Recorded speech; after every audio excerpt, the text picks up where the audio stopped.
आप पर सदा भगवान की अमृतमयी मंगलमयी कृपा करुणा बनी रहे। इन्हीं मंगल कामनाओं के साथ आइए कथा में प्रवेश करते हैं। कथा की ये सुंदर सी गंगा हम सबको कृतार्थ कर रही है। कथा में आप सब मस्ती से झूम रहे हैं, कथा सुन रहे हैं, समझ रहे हैं। आपके पूर्वज भी इस कथा को सुन रहे होंगे। हमारे यजमान परिवार परीक्षित बन के श्रीमती जागृति हितेश भाई पटेल जी प्रेम से आप कथा सुन रहे हैं। और देखो, कल हमने देखा कि आप सभी कीर्तन कर रहे, भजन कर रहे और भगवान के चिंतन में डूबी सभी माताएं कल हमने दर्शन किया। तो सोचिए कि आप सब कितने भाग्यशाली हैं कि मैया जागृति मैया और हितेश भाई पटेल जी की तरफ से आप सबको वृंदावन धाम आने का अवसर मिला और यहाँ बैठ के भगवान का नाम सुनने का, जाप करने का, कीर्तन करने का ये अवसर मिला। श्रवण कुमार अपने माँ बाप को तीर्थ यात्रा ही तो करा रहे थे, तो इन्हें भागवत सुनने का तो पुण्य मिलेगा, पर इन्हें तीर्थ यात्रा कराने का भी पुण्य मिलेगा, क्योंकि इन्होंने ये कराया। यहाँ के आप नाम जप रहे हो, बहुत आपके नाम जप से धाम में घर में किया गया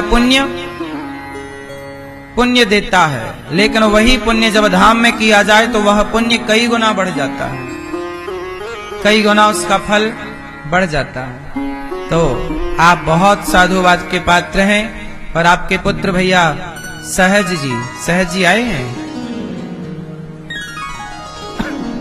और पुत्री सजनी जी आप आए हैं और प्रेम से बच्चे जहां हैं वहीं से सुन रहे होंगे कथा।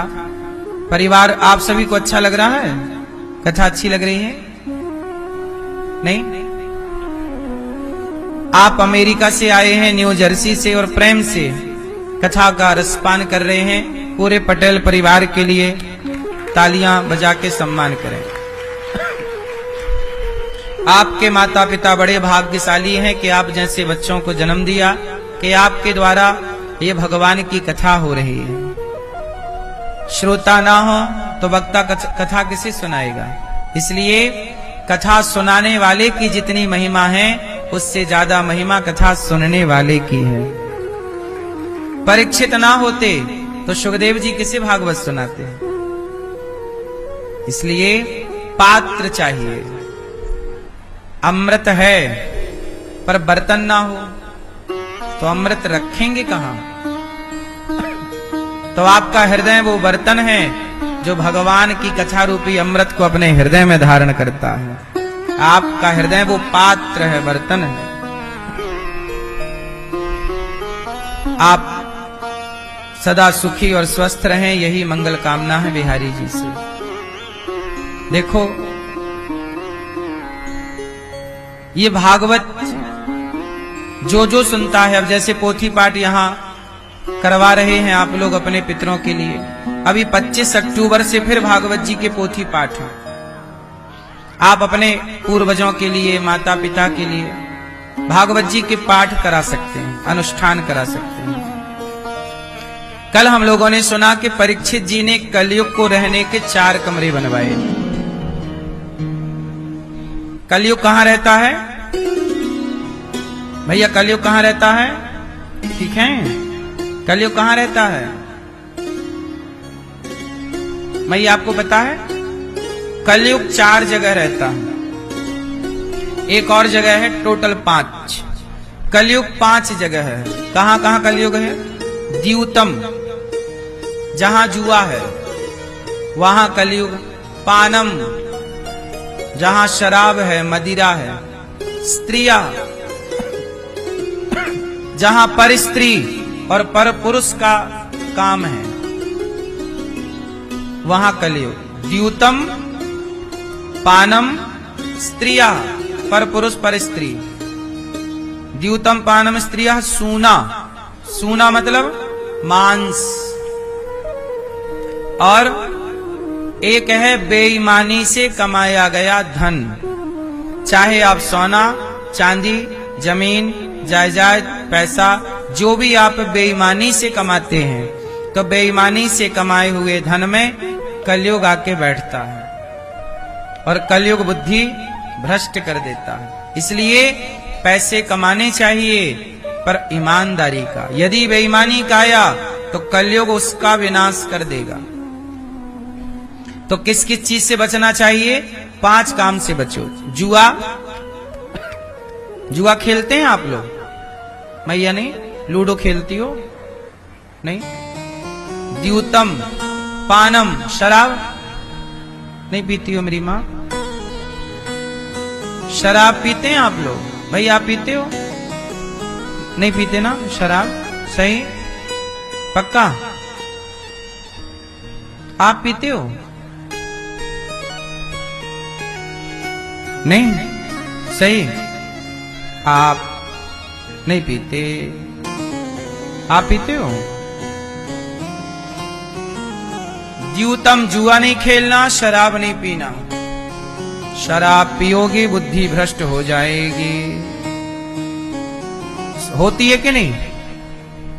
पराई स्त्री के चक्कर में ना पड़ना। भी दशहरे के दिन कौन जला? रावण काहे जला? पराई स्त्री को देख रहा था। रावण क्यों जलाया जाता है? दशहरे के दिन रावण क्यों जलता है बताओ? क्यों जला मैया? है? नहीं मालूम?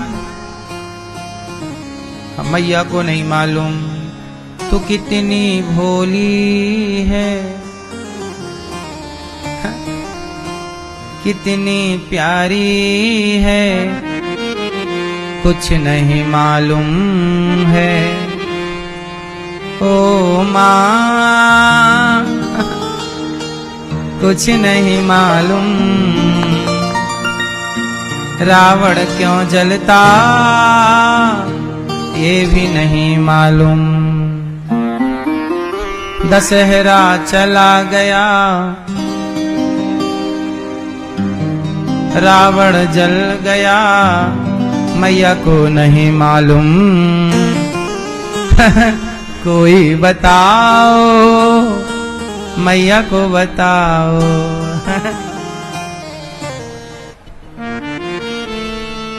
मैया बैठ जाओ मेरी माँ। रावण क्यों जलता है? इसलिए जलता है रावण क्योंकि रावण सीता माँ को देखा, पराई स्त्री को देखा, अपनी पत्नी छोड़ दी। मतलब अपनी पत्नी जब है तो दूसरे की क्यों देखना है भाई? जो दूसरे की पत्नी को देखता है, जो दूसरे की पत्नी का स्पर्श करना चाहता है, उस पुरुष का वही हाल होता है जो रावण का हुआ। रावण से सीखना चाहिए कि पराई स्त्री का मन, रावण पराई स्त्री को चाहता था तो सोने की लंका में रहने वाले रावण का सर्वनाश हो गया, तो मिट्टी के घरों में रहने वालों का क्या हाल होगा रे कालिया? जब सोने की लंका वालों की लंका जल गई तो आपके घर काहे के हैं? लकड़ी के, सीमेंट, ईंट। इसलिए मेरी मां, पराई नारी से बचिए। रावण के पुतले जलाकर समाज को शिक्षा दी जाती है कि पर स्त्री का दर्शन भी ना करो, करो तो माता के रूप में देखो। पराई स्त्री किस रूप में? माँ, आप हमारी माँ हो। बहन के रूप में आप हमारी बहन हो। और पुत्री के रूप में, छोटी है बच्ची तो बेटी के भाव से, इस तरह से देखना चाहिए। गलत भाव से देखोगे तो रावण को याद कर लेना। सुखदेव भगवान, अच्छा, राजा परीक्षित जी के सिर पे मुकुट थी। हमने एक दिन बताया कि वो जरासंध की मुकुट थी। बेईमानी से जो पाप कमाओगे उसमें कलयुग बैठेगा। सिर पे बैठ गया। राजा परीक्षित जी ने एक संत का अपमान कर दिया। संत जी के पुत्र ने श्राप दे दिया, इति लंघित मर्यादम तक्षकः सप्तमेहनि। राजा परीक्षित जी को 7 दिन में मरने का शाप लगा। अब जिसे 7 दिन में मरना है वो क्या करे? अतः पृच्छामि संसिद्धिम योगिनां परमं गुरुं पुरुषस्येह यत्कार्यं म्रियमाणस्य सर्वथा। क्या करें? सुखदेव जी ने कहा, वरीयाने सते प्रश्नः क्रतो लोकहितं नृप आत्मवित् सम्मतः पुंसां श्रोतव्या दिशु यः परः। 7 दिन, देखो परीक्षित जी को कितने दिन में मरने का शाप लगा? 7 दिन बाद मर जाएंगे। जो संतों का अपमान करता है उसकी आयु घट जाती है, उसकी उम्र। राजा परीक्षित जी ने संत का अपमान किया, आयु कितने दिन की हो गई? टोटल 7, सारी आयु खत्म। अपमान करने से उम्र घटती है, इसलिए अपमान करने से बचो। किसी साधु का, संत का, किसी ब्राह्मण का, किसी दीन का, दुखी का। क्यों हम क्यों किसी का अपमान करें? हमारा कोई फायदा तो होना नहीं है। हम आपका अपमान करेंगे तो क्या पाएंगे? लेकिन आजकल लोग अपमान करके उन्हें लगता है कि हमारा यश बढ़ेगा। आजकल यही चल रहा है। आजकल कुछ न्यूज चैनल यही कर रहे हैं। क्योंकि न्यूज चैनल वाले हैं तो किसी भी संत का अपमान करते हैं, कुछ भी चलाते हैं अपने न्यूज चैनलों पर टीआरपी के लिए, और वो अपमान करते रहते हैं। हाँ या ना? अभी सोचिए कि कुछ न्यूज चैनल वालों ने ये दास अनिरुद्ध के बारे में और पूज्य प्रेमानंद जी के बारे में महीने भर तक उल्टी सीधी बातें चलाई। इससे क्या हुआ? चैनल देख देख के एक आदमी भड़क गया और उसने पूज्य प्रेमानंद जी को मारने की धमकी दे दी। किसके चक्कर में? इन न्यूज वालों के चक्कर में। ये संतों को बदनाम कर रहे हैं। अब ये भड़का रहे हैं लोगों को, संतों के खिलाफ जहर भर रहे हैं और लोग भड़क जाते हैं। क्योंकि आजकल कुछ न्यूज चैनलों का काम यही रह गया है, केवल भड़काना। अभी राम जी का पुतला जला दिया। सोचिए इस देश में क्या हो रहा है? संतों का अपमान हो रहा है। अभी तमिलनाडु की तरफ मैंने सुना कि राम जी का पुतला जला दिया।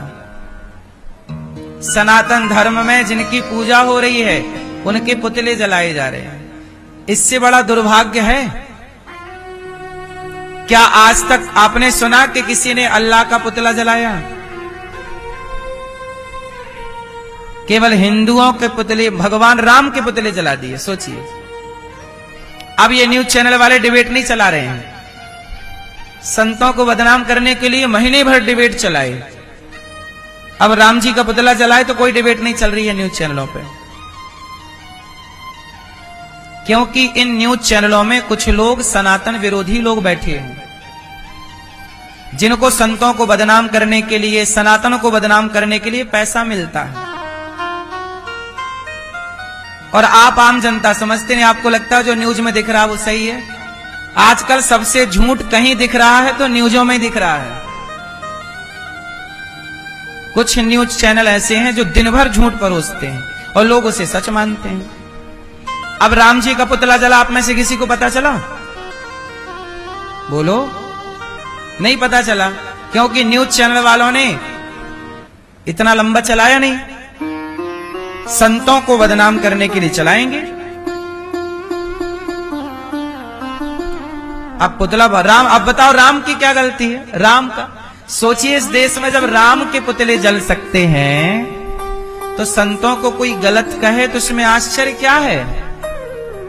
जब इस देश में राम का सम्मान नहीं है तो संतों का सम्मान करने वाले कितने होंगे? और सबसे बड़ी विडंबना कि सनातनियों को पता ही नहीं, चुप हैं। जिन राम के मंदिर बनाए जाते हैं, जिन राम को हम पूजते हैं, हमारे बाप दादे पूजते चले आए, अब सोचिए उन राम का पुतला इस देश में जलाया जाता है। रामचरितमानस जलाई जाती है इस देश में।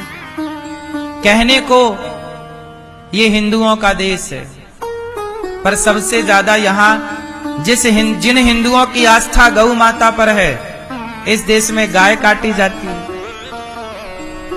अब हिंदुओं का क्या है बताइए?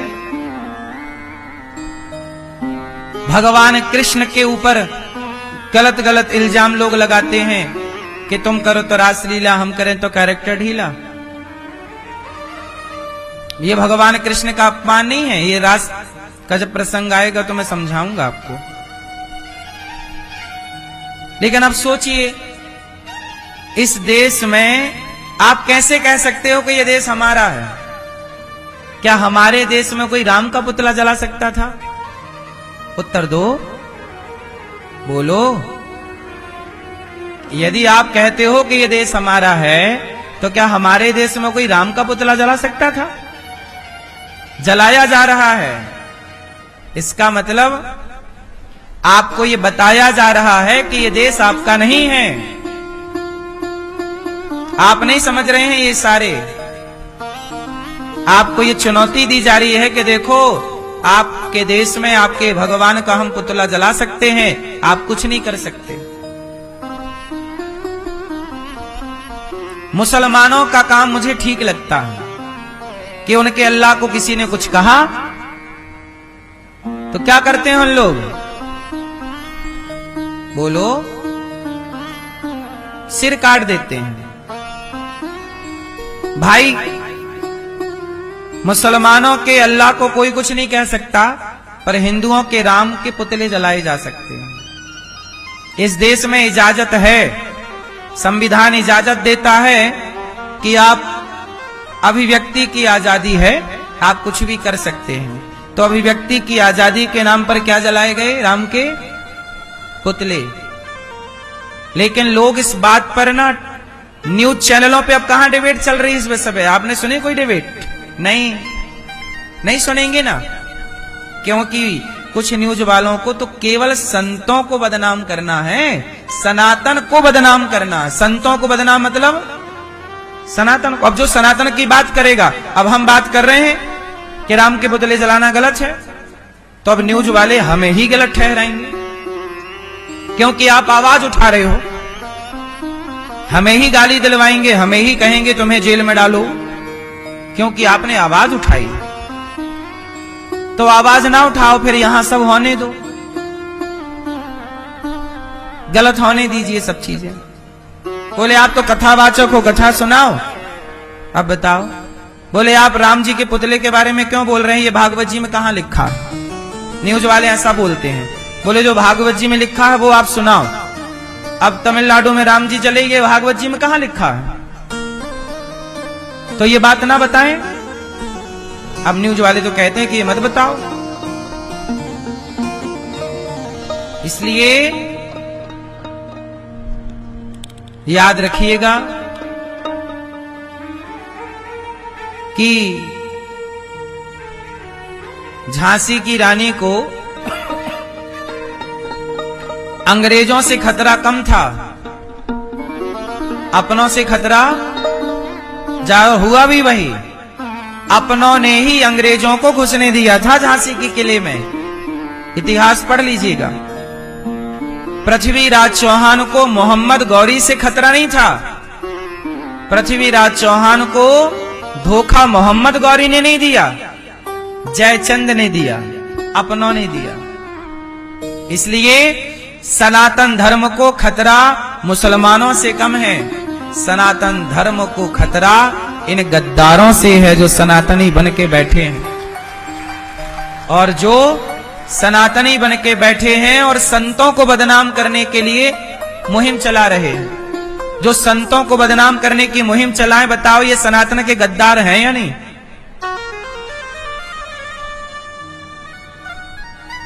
यदि ये हर चीज की डिबेट करते हैं तो पूछो इनसे, राम का पुतला जलाया गया, तुमने डिबेट क्यों नहीं की? इसका मतलब कि राम के पक्ष में बोलने को तैयार नहीं है, और संत लोग बोलेंगे तो उन्हें बदनाम कर दिया जाएगा।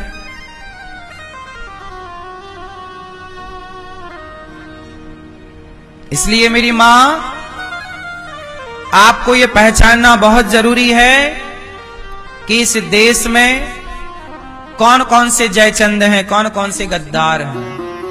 नहीं पहचाने तो फिर तैयार रहिएगा, राम के पुतले जले,